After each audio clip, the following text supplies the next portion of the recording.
కరుణ గల యేసు నీతిమంతుడు. ఊపిరి పోయింది, నీ బాడీ అడుగుపడింది. నీ బాడీ భౌతికంగా ఇక్కడ ఒకే మట్టిలోకి వెళ్ళిపోతుంది. నీ ఆత్మ ఎక్కడికి వెళ్తుంది? దేవుని రాజ్యానికి వెళ్తుంది. దేవుని రాజ్యం దగ్గరికి వెళ్ళి అక్కడ కూర్చొని నెమ్మదిగా ప్రభుని స్తుతిస్తుంది. ఆమేన్, హల్లెలూయా.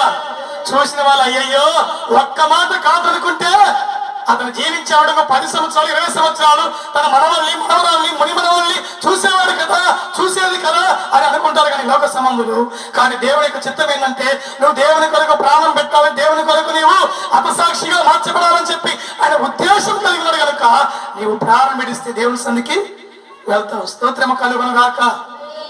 స్టెఫెను అనే వ్యక్తి రాళ్లతో కొట్టబడుతున్నాడు, మనుషులతో తొక్కబడుతున్నాడు.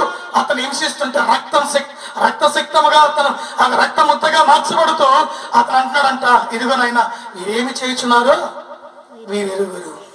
అపోస్తల కార్యమైన ఆద్యంలో ఉంటుంది, వీరేమి చేయుచున్నారో వీరెరుగురు తండ్రి వీరిని క్షమించమన్నాడు. అతనంట రాళ్ళతో కొట్టబడితే తల పగిలి మెదడు చిట్లి తన యొక్క దేహం అంతా కూడా గాయాలు పరచబడి అతను ఊపిరిడిచాడు.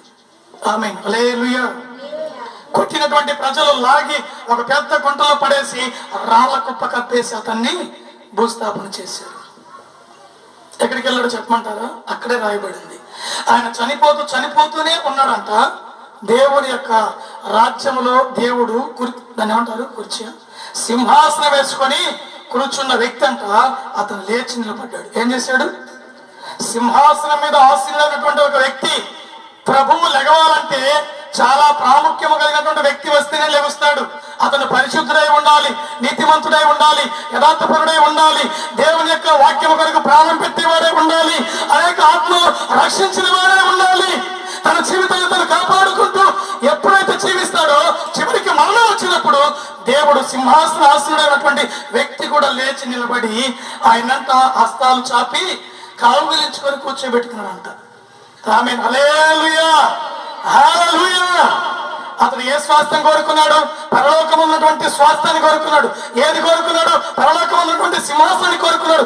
ఏది కోరుకున్నాడు అంటే ఇక్కడ చనిపోతే నాకు ఒక జీవ కిరీటాన్ని నా ప్రభు ఇస్తాడని చెప్పి కోరుకున్నాడు.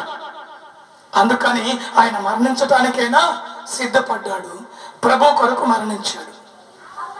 స్తోత్రం, హల్లెలూయా. ప్రతి బిడ్డలారా, ఈరోజు నీ స్థితి ఎలా ఉందో, నీ పౌర స్థితి ఎలా ఉందో ఒకసారి నీవు అర్థం చేసుకోవాలి. ఓకేనా? స్తోత్రము కలుగునుగాక. హల్లెలూయా.